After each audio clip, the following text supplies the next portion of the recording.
Before moving on to the panel discussion, there are a few reminders. First, Mr. Breed, early engineer at Twitter, will not be able to come to the WIDS Day 1. Instead, he will have his presentation tomorrow. Second, if you would participate in WIDS Day 2, please bring along your badge tomorrow. If not, please put your badge in the recycle box at the registration counter. Third, there will be a lucky draw at the end of the day. Please make sure you have registered and drop your name cards at the registration counter. Fourth, we welcome all your feedbacks to WIDS. Please fill in the feedback form and return it to the registration counter. Fifth, Internet Society Hong Kong would like to invite all of you as our members to get the most updated event information. It is free to join our general membership. Lastly, there is a Chrome Pixel available for you to test and play at the registration counter. To try it out during lunch and breaks. Let's don't hesitate to proceed to the panel discussion. We will have Honorable Charles Mark, Legislative Councillor, as our moderator of today's panel. I will now pass the mic to Mr. Charles Mark. Okay. Actually, we have a lot of mics up there, but anyway, I'll take it.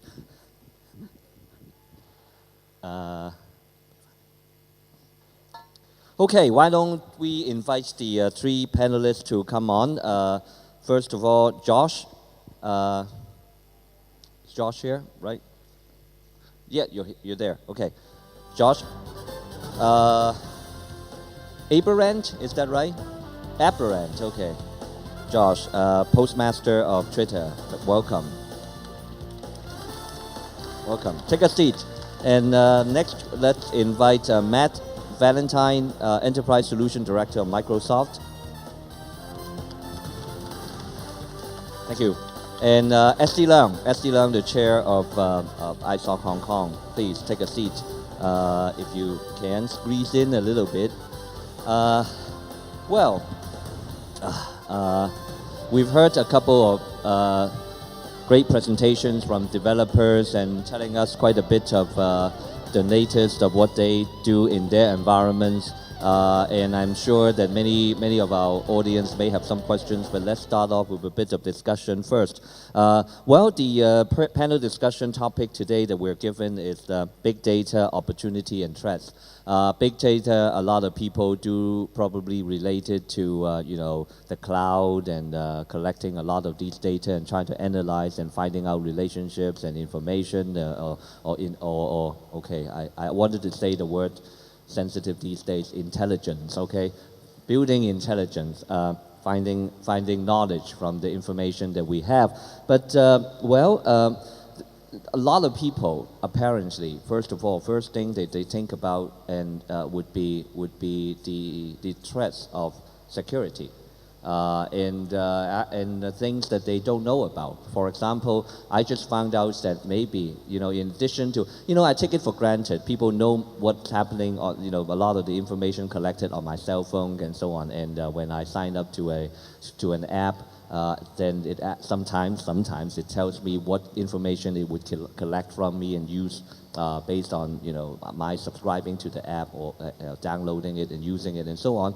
But I didn't know that you could know whether I'm riding a bicycle or driving a car or whatever, right? That I didn't know. But you could tell me that, okay, I could take your, what do you call that, vibration information or whatever, right? But you could tell me that, but I wouldn't know that you could derive the information about what vehicle or what transportation mode I'm using.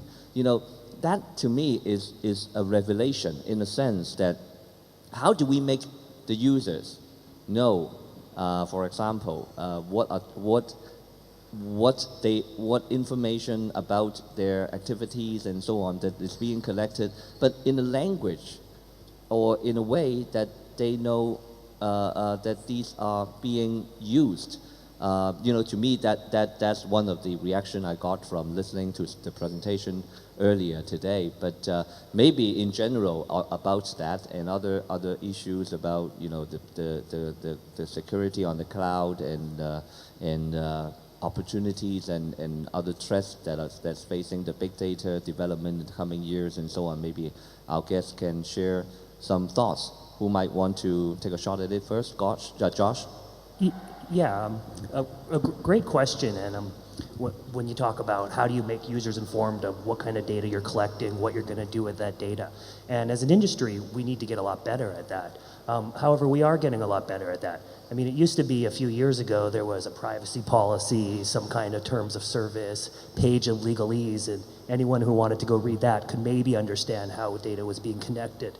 What we're seeing now is a move to contextual data, or contextual information, where you're putting that information, hey, we're tracking that you're on a bike as we're doing this. As you're using the map app, we make that available to you. We say, hey, we're actually taking this data, were you processing it this way? We're making these assumptions about you. And that's really, I think, one of the keys is to use it in context. Don't give this information to the users outside of context, but give it to them when they're aware of what's going on, when they can actually understand it based on the context. Matt? Yeah, I think that's absolutely right. It's an industry challenge, isn't it? The way I think about it is mostly through the comment you made about education. I have 2 small children who are spending a lot of time on the internet. They like to browse and download apps. Their favorite thing to do is download mobile apps onto their different mobile devices. And I've had to sit them down and explain to them how the model works, that they aren't the customers, they are the product. And the information about what they are doing on that mobile device is being sold to someone else. When they pay for apps, luckily I have credit card turned off for them, so they can't be buying apps because it's their favorite thing to do. Only the free ones, but sometimes the free ones are the worst because they want your data. Absolutely. So we've had some, my kids are 5 and 7. We've had conversations about bad guys on the internet and have educating them very, very much about what the reality is. I think to your point, education is a large part of it. Yeah, but every child may need a dad like you who knows about, not all the parents are, who work for Microsoft, who works for Microsoft or are informed, right? Yeah. And Josh, you have something to add? I was just going to ask, how well did your kids understand? Yeah. My kids are actually quite technical. It must be something in the genes. Okay. SD? I think firstly, usually I talk about the data that is available on the cloud first. A lot of the kids or even the adults, they are quite aware that they, for example, they post a blog message or in a forum or post on Facebook and so on. They are aware they're producing some kind of data themselves, but they are not aware that there are other kind of data that they are producing every day. For example, if they put a like on a message, they like a fan page, or they join a group. It is a kind of behavior that they are not aware that they are in fact posting their some kind of personal profile on the web.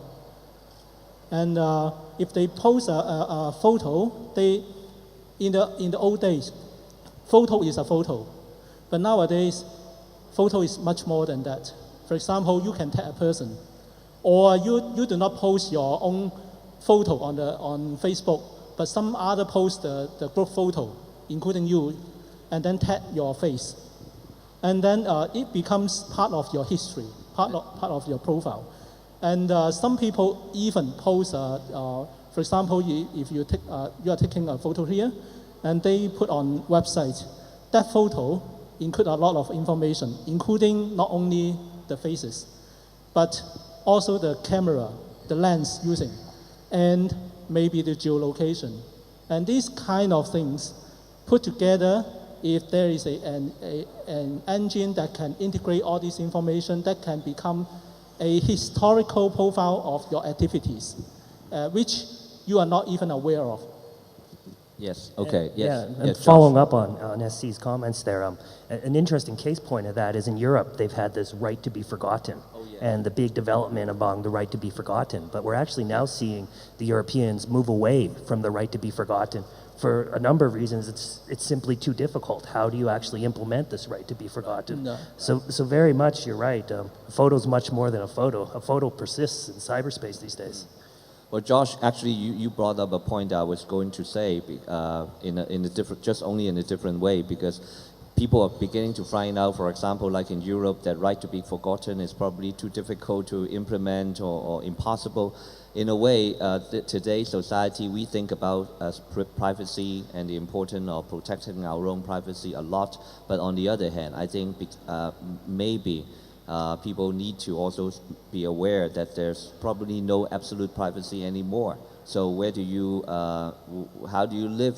How do you learn to live in that sort of a world? That is another thing too. And then I want to come back to, because after all, we should be talking about development. So how do developers respond to that? Because in a way, developers would think of all these great tools. You have data, you have means, you have computing power. You want to do more, right? And inevitably, that may mean that you are collecting or analyzing and finding out more information based on the data. So what do you think might be the role of the developers in terms of, I don't know whether it's ethics or actually also the kind of technology that they develop, because is it going, where could we be going with this sort of technology and development?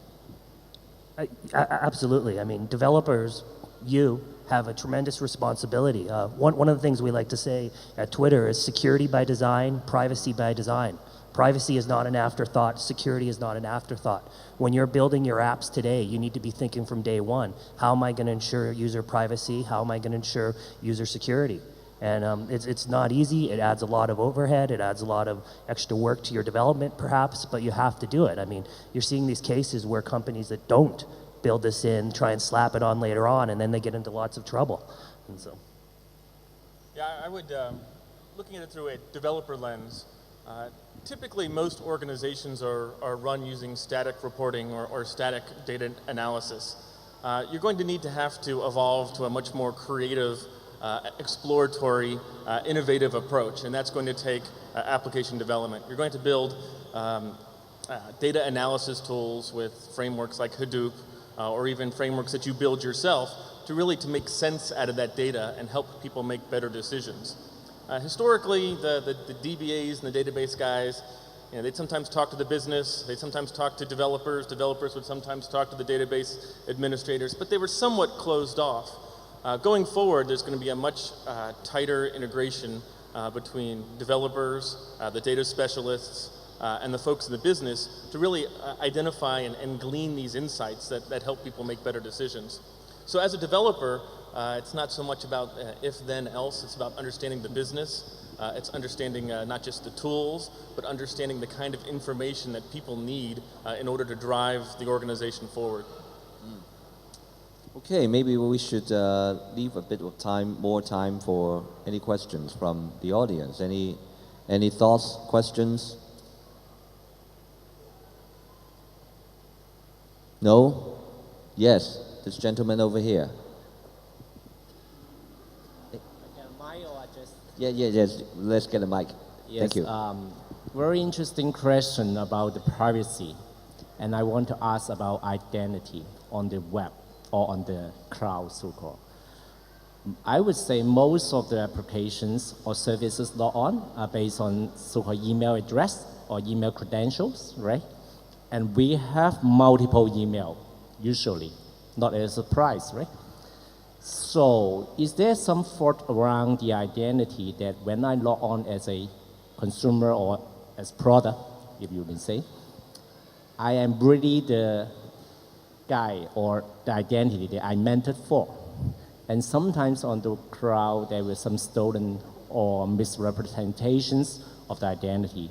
So being a developer and giving out, very good applications out there, is there some thought when we build the application, we should think about the identity and how that identity be mentored or be tied up to privacy? Yeah. Great question. I mean, identity, there's really a war going on in the tech industry right now on who's going to own identity with these different organizations, Google being one, Facebook being another leading contender, really trying to own identity. And that's why they have these real name policies. You can't sign up for Google Plus without using your real name. Indeed, Twitter is the only one of the major social networks that allows anonymous, indeed welcomes anonymous accounts. We're not really playing in that identity space. As a developer, one of the things to think about is, do you want to use an identity service? Do you want to use Facebook Connect? Do you want to use Google Plus login? There's a lot of advantages to it, although you're also tying yourself to these services. That's a very good open question of where identity is going to go. And so it used to be the case that, no one knew you were a dog on the internet. Well, now you have these companies that are trying to take that away, exception being Twitter, of course, where you can still be a dog on the internet if you want to. Well, Matt, Microsoft has done a lot in the identity space for actually long time, probably longer than the companies that Josh mentioned. So what's your take on this? I think our view is similar. Identity is a difficult, security, directory, identity are difficult areas. And to be honest, as an ex-developer myself, they're not particularly interesting to me. They're a necessary evil that you have to have. You have to reach the minimum bar. But if there's a service out there that will provide me the capabilities as an application developer, by all means, I want to take advantage of that. I don't want to reinvent the wheel. I don't want to, expose my application to weaknesses that and threats that I don't even know about. So I would certainly look to the service providers. There's a wide range of them. You did a very good job of listing them, better than I could. But as a developer, let's not reinvent the wheel. This is an open, available service that we can take advantage of so that we can focus on the things that we really want to do, and which is build applications and delight our users and our customers. So it's a challenge. I'm not saying that just completely outsource it, but it is a big, complex issue that's important to take a look at the different players out there.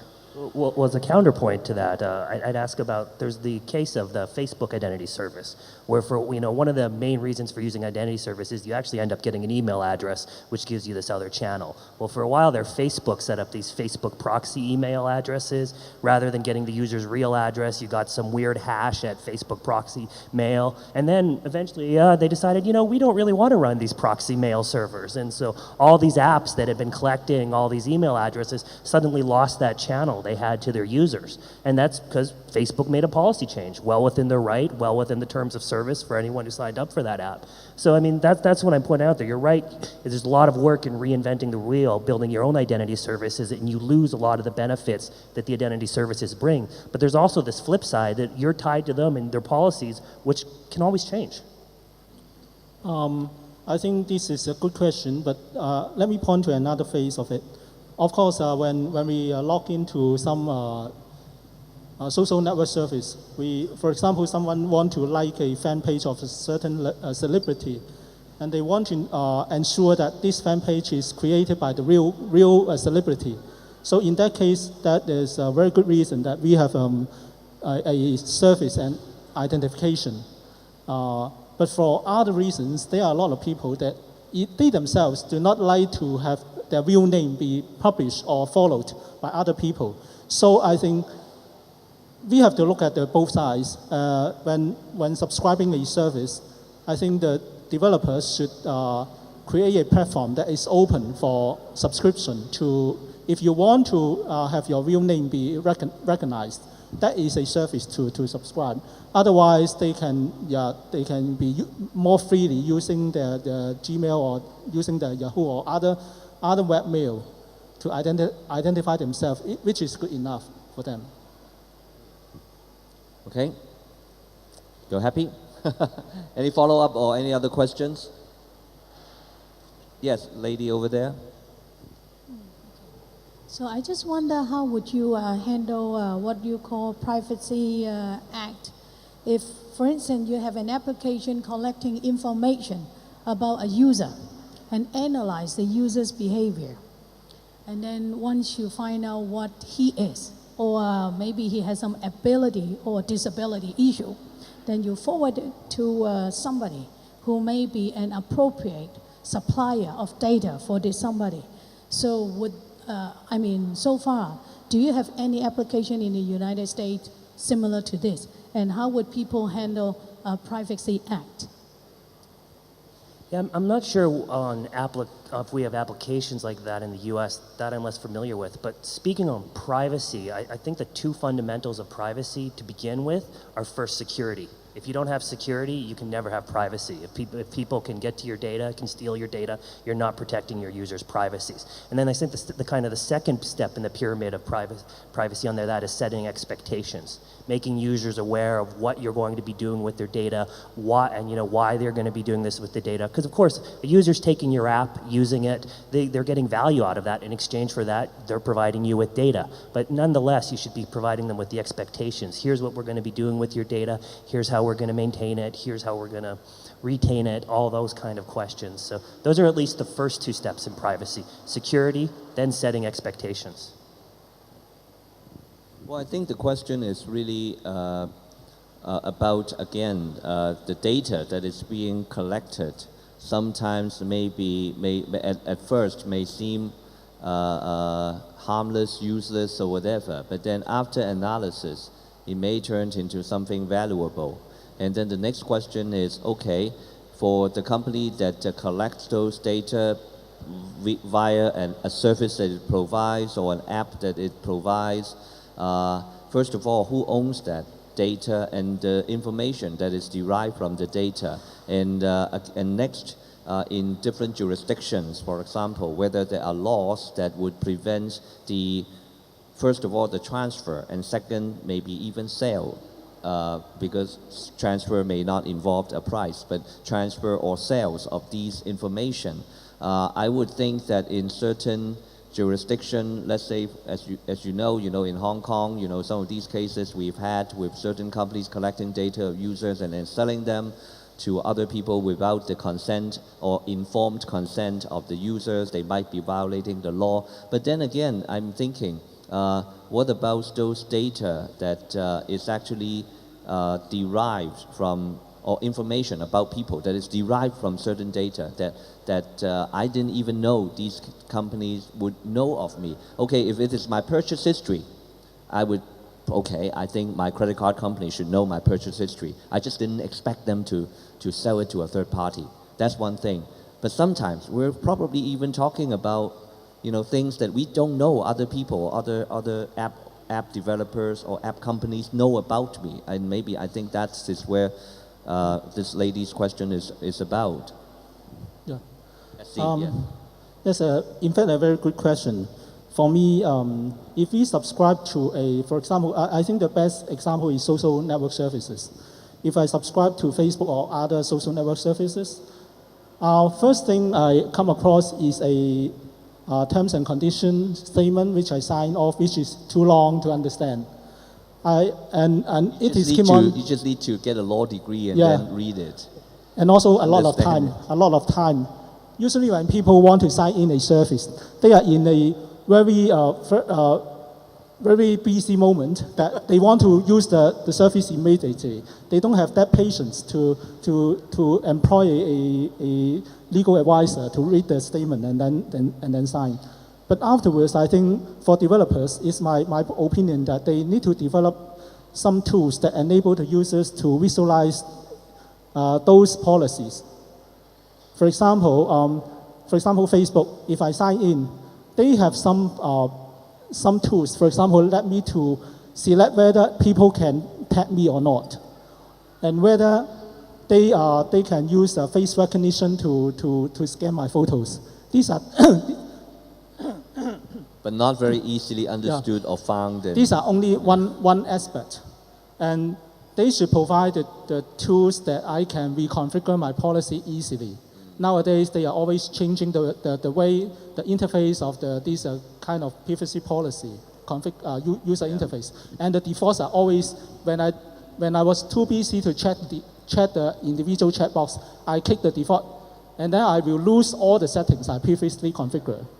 And secondly, I'm not told by this service provider that other application developers using their platforms are viewing my profile or collecting my statistics. I'm not aware which application is doing that and how much information I am giving out after I sign in using my own policy. I think this kind of transparency is the basic component that the developer need to provide me so that individual users can make their intelligent decisions. Okay, that's an easy and good question to transfer to Twitter and Microsoft. Are you developing that sort of tools to empower the users? Will you, your companies? Well, Twitter, we certainly take privacy very seriously. In fact, Twitter is the only major internet company that honors do not track. If you turn on do not track in the browser, we honor that. We're the only internet company that's doing that today. And so we absolutely take that serious. One other point I wanted to make, though, is kind of what you started the question with, is that there's a lot of times as you start to apply analysis, you can gain more data or more understanding of the data. Indeed, kind of the famous case is when AOL put out all these search terms. They thought they were doing goodwill for the public and released this big data set. And then all these researchers started going at it, started to identify AOL. Even though AOL had anonymized it, the researchers were able to determine who users were, where they lived, what kind of videos they were watching, all kinds of things. And so that's something to keep in mind. What you can do with the data today is different than what you can do with the data 2 years from now when techniques are more developed. And that's something that I think users don't really understand. And it presents a challenge with like the kind of like interstitial pages. Like one of the way Facebook has addressed the challenge you bring up, SC, is that they now put up this interstitial page. You sign in for an app, they put up this page saying this app is going to have access to this and this data, and you think, oh, well, they'll be able to do that. But who knows what they'll be able to do 2 years from now when they still have that data and their techniques have gotten that much better. So that's a very interesting challenge, and it's something we as an industry again need to wrestle with. Yeah, it's fundamentally about brands and companies that you trust, right? Just like in the real world. I mean, there are companies and stores that you are comfortable handing over your credit card or making purchases. The online world is really not different. Microsoft takes security, privacy, and compliance very, very seriously. Our business is based off of providing cloud services, and if we don't have those tenets in place, it's not going to go anywhere. So it's critical that that we think about how to address these issues that are being raised. It's a challenge. It's early, but I would also maintain that where there's value, you're willing to give up a little bit of that privacy, aren't you? You're willing to be able to give away some of your information so that you can take advantage of some of these different internet tools. So you have to find out what's right for you, where the balance is, what works. But again, Microsoft is dedicated to providing the highest levels of security, compliance, and identity maintenance. Right. I think someone said that, I forgot who, that we ourselves as the users are actually the product, and actually that is a very good point. Think about it. We're not just using a service.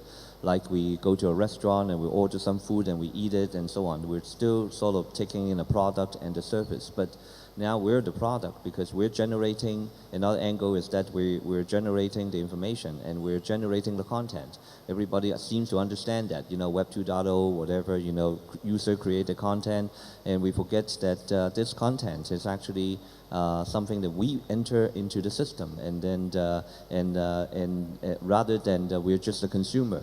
That really has changed, and I think the whole mentality and education of people, educating people that they need to really have a different mentality. Yeah, well, jumping on your point about the restaurant there and something you mentioned earlier, though, that isn't quite true when you think about the credit card. I mean, if you pay cash, sure. Indeed, if you want to protect your privacy, pay cash everywhere you go. Well, your fingerprints, okay. Yeah. Okay. I mean, everything we're talking about, the credit card companies, I mean, they almost have no restraint when it comes to selling your data. And, I mean, they have your purchase history. I mean, that's some of the most valuable data about who you are, what you're doing. And so we can talk about all this online thing, but the credit card companies have been selling your data as far and as wide as they can for decades now. Sure. And of course, there are also people, to be fair, there are also people who say that I don't care. You want to know that I like to buy beer or soft drinks or whatever, and then you give me a coupon, I'll welcome it, actually, right? So we have to understand that actually there are also a lot of people who welcome this sort of analysis into their life. But sometimes when the problem is nobody really agree on where to draw the line, and that's the difficulty. Let's see. Do we have any other questions on this I would just- gentleman over here? Okay, Matt has a comment, and we can give the mic to this Yeah, just gentleman next. on that point, I mean, we focus a lot on the threats and some of the gray area, but, Right. but the inverse is there is value here. Right. There's opportunity, and when I receive promotions about things that I'm interested in, I appreciate that. So I like cameras and photography, and when I get emails saying that there's a get together or a new camera, and that shows up in my inbox or on an advertisement, I think that's a good thing. And so that when there's a certain event in town or a band I like, and being able to get those information directly to me through all of these different filters that have been sort of set up and to eliminate a lot of the noise. There's a lot of goodness there, and for enterprises being able to provide better service and know their customers better. So it's not all something to be scared of. I think there's about actually providing Right. better opportunities for businesses and better services for consumers and customers. Yes, this gentleman on the second in the second row. Just keep speaking. I'm sure you'll come on. Yeah. Just in terms of ownership of content once it's stored in the cloud, where do you kind of see that transitioning? Do you think companies will kind of win over, or do you think the consumer will still own the rights to their content? Who owns the content? I mean, probably as it goes on, we're going to see a combination of both, where, you're seeing both happen today. Certainly, if you're looking at free services, then it tends to be that terms of service give some kind of ownership. Now, that's not always the case, though. Like, we've kind of talked about Facebook a bit in a negative sense, but they've gotten a lot better. Their terms of service have radically improved, and things like it used to be that Facebook's terms of service maybe said that any photo you uploaded they owned the rights to and they could go sell. That's less, their terms of service are less so in that kind of way. So things are getting better as users push back. But I mean, really, as app developers and users push back, I mean, you're getting value out of this, but think about, is this the content you want to share here? Do you want to own that content and take control? Yeah, I've been thinking about the definition of the word content. I think that's where the sticking point lies. Certainly emails and any documents that you store in SkyDrive, those are yours, and those aren't really anyone's business to be able to take a look at that. Taking a look at it and understanding, what advertisements they should target to you, that's a little weird. However, when you start building apps, getting back to the application development, and maybe you're using a data feed from the Weather Bureau with another data feed from a financial services organization, it really gets pretty gray pretty quickly because there's all of these different data sources that you're mashing up into your application. So I mean, I think the top line point is that your email, your documents, your photos, those are clearly yours and can't be surrendered without your permission. But In SkyDrive. What's that? In SkyDrive. Oh no, in general, sort of in principle, Sure. in principle and in SkyDrive, but in principle, as well as but when you start building apps, when you have lots of different data sources, then you really have to know who your service providers are, if that data can be trusted, and what the rights of usage are, etc. Another kind of tangent point on that is, why do users give out so much content? I mean, take a look. I don't know if Yelp is very popular here in Hong Kong. It's a recommendation and rating service. It's great. I mean, I love it. But all these recommendations and ratings were created by users who populated it, and there's become a whole community. And users love it, though. Like, the users creating that. It's rewarding. They meet people. They get to share their ideas. That's a value to them. They want that content to be out there. So there's certainly the cases where users give content because they want to share it, they want it out there. Over there, that gentleman over there. Yes. Hi, thank you. I once read an article that the key difference between companies like Facebook and Google versus something like Apple is the business model. Whereas, for something like an iPhone, you see millions of people lining up, volunteering their hours of the day to line up for the iPhone 5 or say the iPhone 6 coming up. So it's something people are willing to do versus Google and Facebook, where their business model is literally to constantly berate you with ads that you don't necessarily care about. And this goes back to data, how Google, Facebook, Twitter etc. They're all spending money on data just to berate you with ads that you might not necessarily care about. I mean, for example, maybe once in a while I'll see an ad or a promotion that I'll use. But just moving forward into the future, what do you think are the merits with that sort of business model? Spending so much money on data for something that people don't necessarily want, versus creating a product that people will line up for.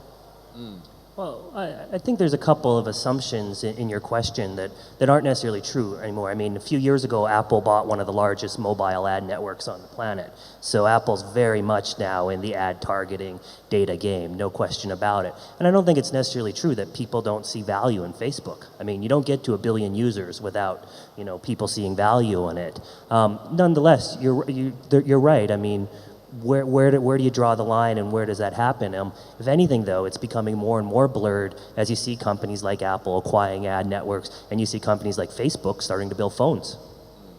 And Microsoft is probably right in between, or you're in both worlds. Where do you stand, Matt, on that? In both worlds.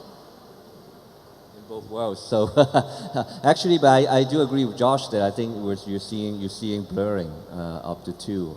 Actually, I mean, the thing that we have to remember is also, even for Google and so on, surely it seems like they're providing free services just like Twitter and so on. But where are the ads? I don't see the ads. They're not quite visible or intrusive. At least they found out probably early enough that if they are too intrusive, then people will turn it off. So they're trying to find a balance as well. And then on the other hand, as Josh said, Apple is coming back in as well. There's money in it, right? So yes, this gentleman on the third row in the middle. Thanks so much for giving me an opportunity to speak, like to developers like you. I just wanted to ask, we experienced a really great degree of accelerated development in computer and technology. It's so fast that we neglect the basic fundamental values, social values that really support us today. And this is really important because of the notion of globalization that, for example, Tony Blair really talks about. So I really want to ask about I want to question about how is there a responsibility delegated to developers like you guys? And is there some sense of regulation of these social values that you will impart on? I think that touches on a bit of the content that was on the previous. The DSR, Developer Social Responsibility. Is there any discussion or even thinking about it within the developers community? What do you think? I mean, the quick answer to your question is yes, absolutely. I mean, you're right, technology has advanced greatly, and what you as developers can do with these kind of tools is kind of almost superhuman. The kind of apps you can create in a very quick amount of time today is impressive. But as it's been said throughout the ages, with great power comes great responsibility. And so you developers do have responsibility. And like I said, security and privacy need to be key considerations, when you're going out and building. So I absolutely agree that there is a tie between the responsibility and the power of app development. Yeah, it's hard to not agree. The only thing I want to add on to that is that because this gentleman also mentioned about regulations, and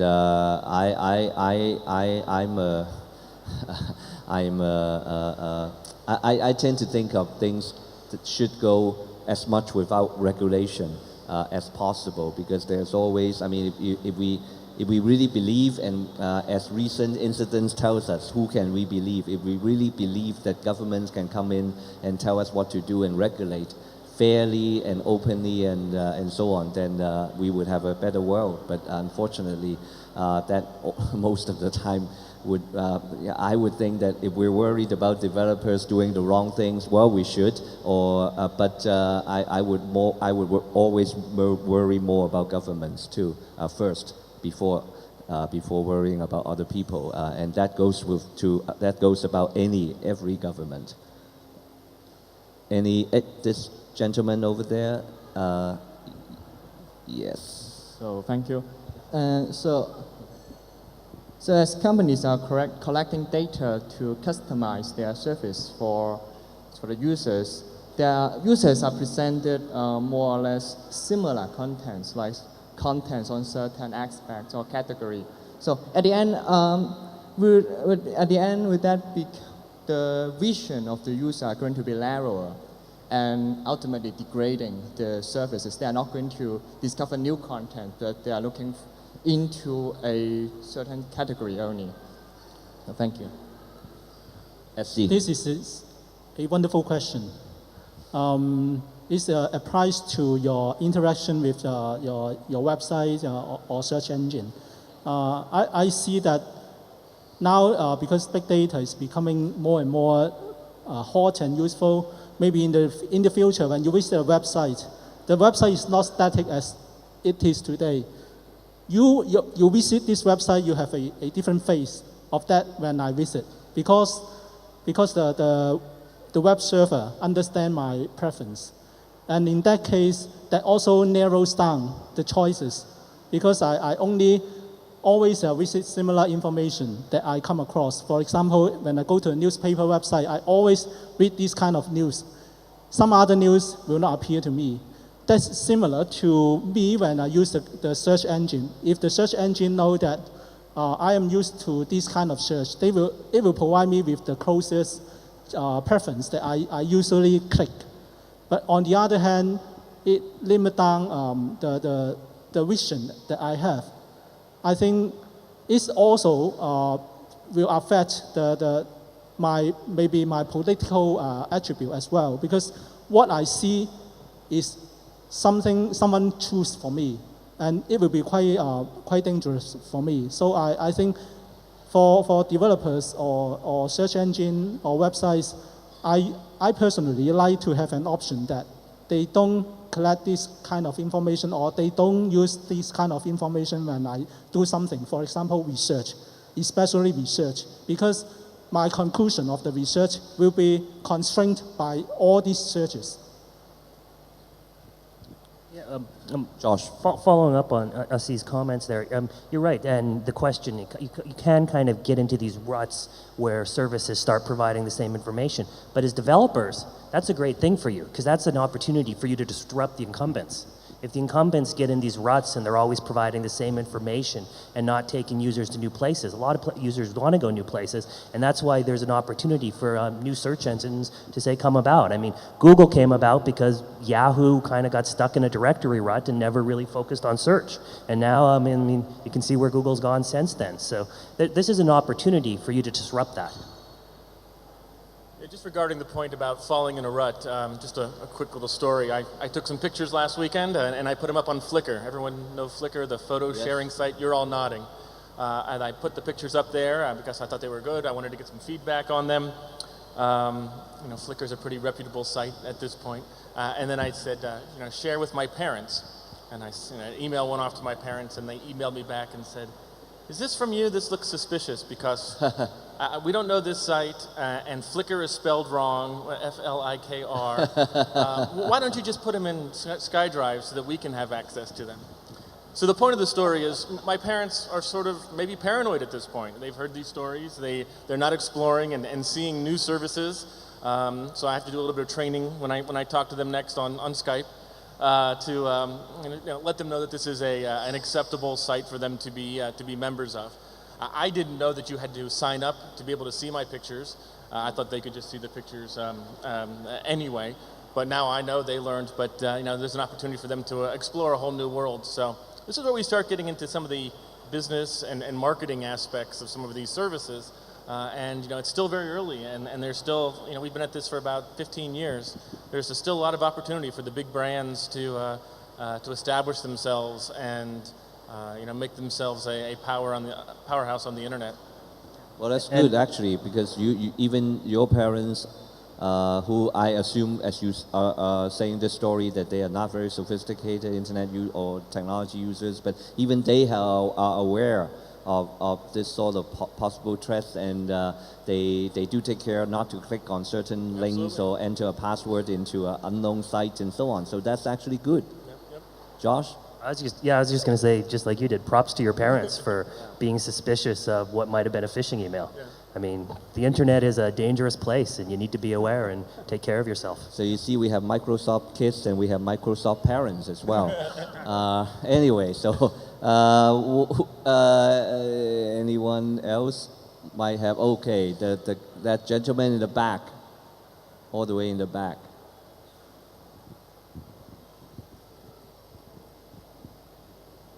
Hi.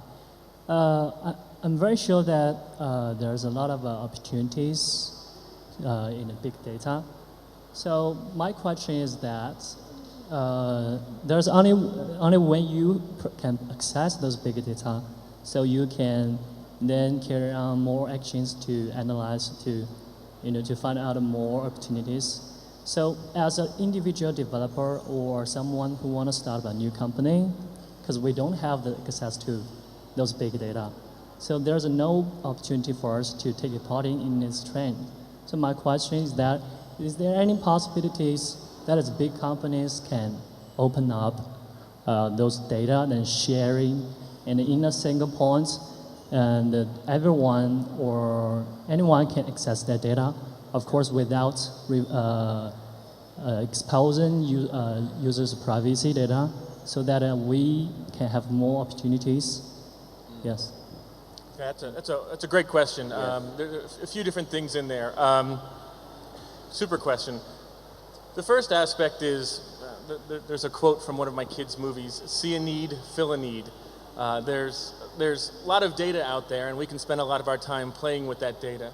But my advice for you is to go find someone in business and find out what questions they need answers to improve their business.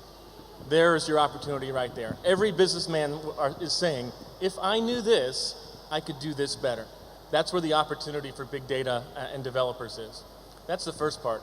The second part is, once you develop that IP, that system, that model, there's a number of different ways to make that data available on the internet. Microsoft has a service called Windows Azure Marketplace, where all sorts of different sizes organizations can put their data out there. And then people can subscribe to it and pay for the data per usage. So there's weather data, financial data, geographical data, geospatial information. Perhaps you are the world's foremost expert on where to get the best iced coffee in Hong Kong. Maybe you have more data on that topic than anyone else. You can make that available and people can subscribe to that. And there's a huge business opportunity. Use the cloud services, use the infrastructure that already exists, and allow you to focus on people being able to make better decisions about their businesses with your data. Yeah, another look at that is, I'd encourage you to look at the Twitter developer platform. One of the great things about Twitter is that it's very public. Most Twitter accounts are public, open, and if you get involved in our developer program, you'll find access to immense amounts of data that you can start to build apps using this data. Now, of course, there's controls to protect security and privacy in that, but certainly if you start to develop on the Twitter platform, you'll find that there's a wealth of big data that you can immediately start to work with. This question is about, I think of open data. Usually when we talk about open data, we are opening the more or less authority, government data to the citizens, so that the citizens can have a better governance over the government. However, if we are talking about big data, the trend is the organization, it may not be government, the organization which owns more and more data or personal affiliated data will rule the world in the future.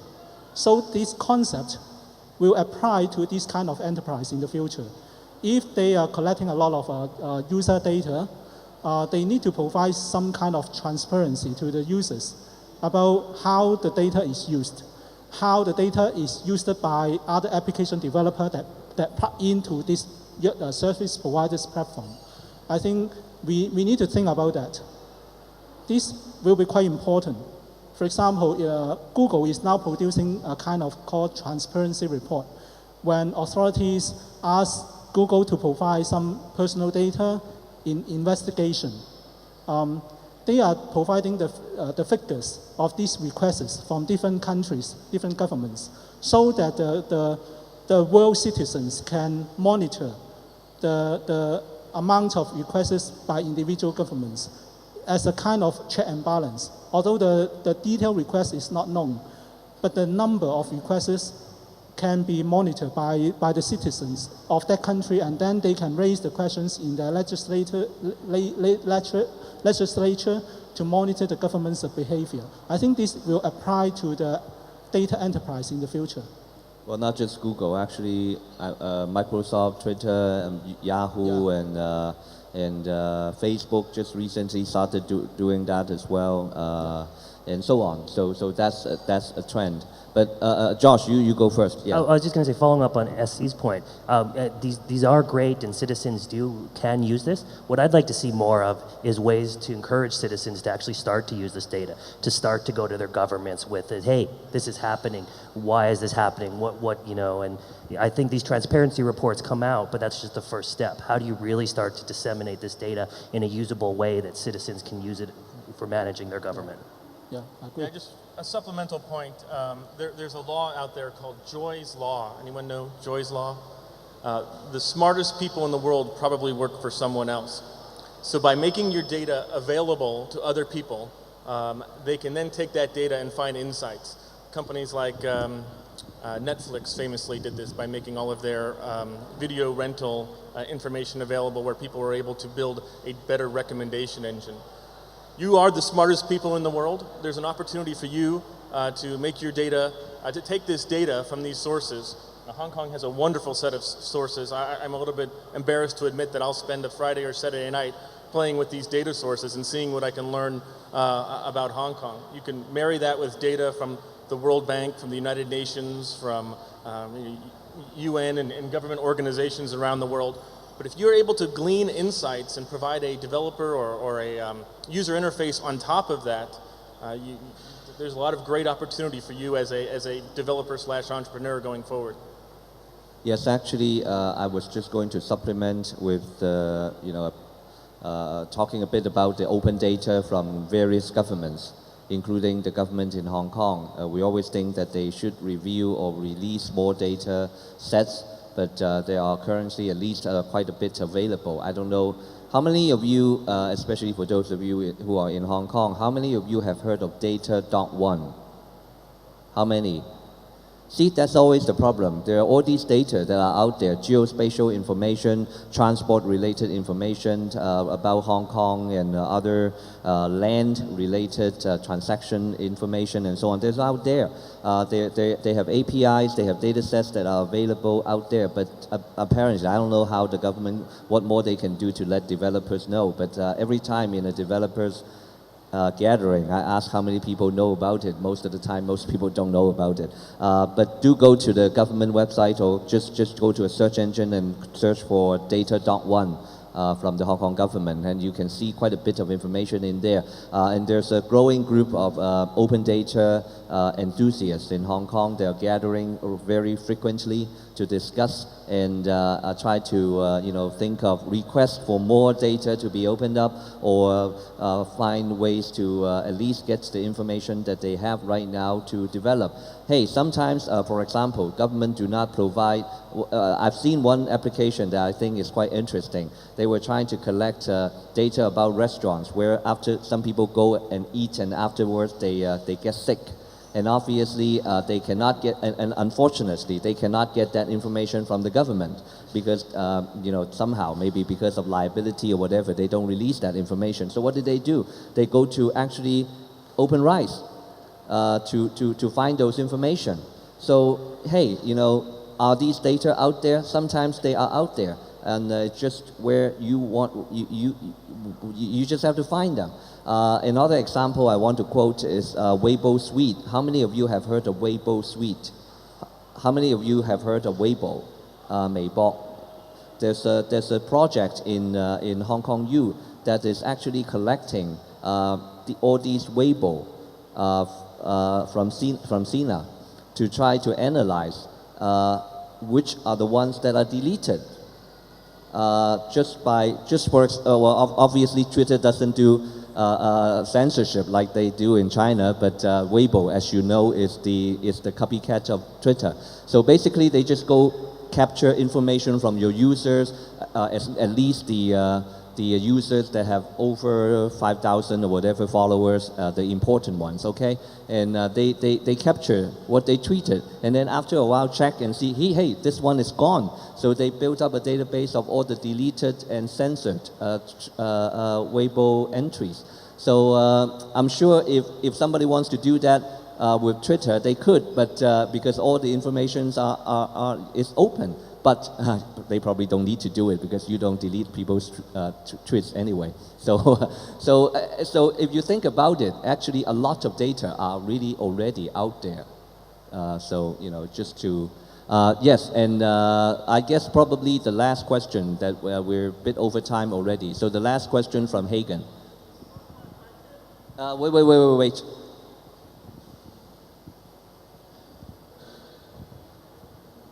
It's actually not quite a question. Charles Mock talked about open data Hong Kong. Actually, we are going to have a meeting tonight at Wenchao, and then we will have David Webb talking about he have a web service that you can find out about companies. Yes. So please find me, and I'm going to tell you more.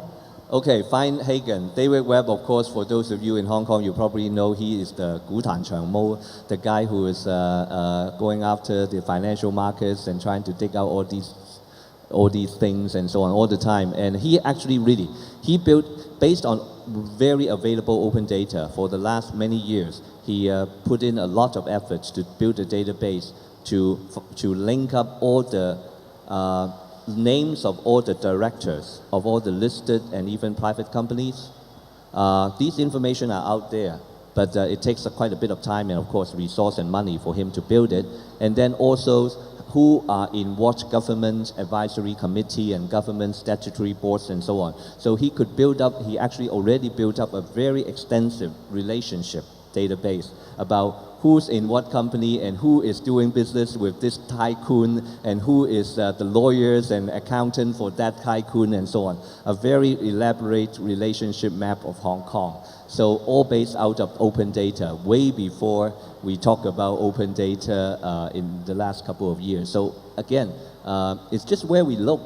Actually, a lot of these data are out there. I mean, some people may think that this is infringing on their privacy, but then again, it's actually open, it's actually public searchable data. So that's his philosophy and that's what he's doing. So yeah, do try to go to the gathering and learn from and see what they have been doing. So with that, any final words from our panelists before we close and have some sandwiches?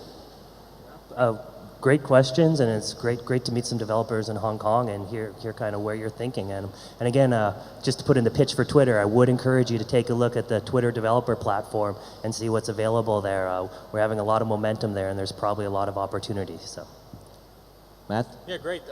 Thank you very much for having us. Thank you for the great questions. We're giving a presentation about Microsoft Windows Azure tomorrow at the Science Park. Talking about big data, the cloud, developers, my three favorite topics. So I hope to see every one of you there tomorrow. I don't know where it is, but I will find my way there, and we'll tell you a lot about what we can do with application development and big data in the cloud. So going a level deeper. Well, you break Anthony's heart by saying that, but we'll make sure you get more chances to go to Science Park in future. Well, please. SC, anything you want to say? Except I want to charge Hagen some advertisement fee. I have nothing to no, that's a free event. You cannot charge him.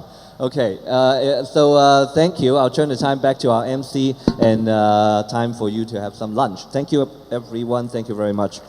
Thank you, Mr. Mark, to moderate this panel discussion and all our panelists. Now it is the end of the morning sections. We will now have a lunch break till 2 p.m.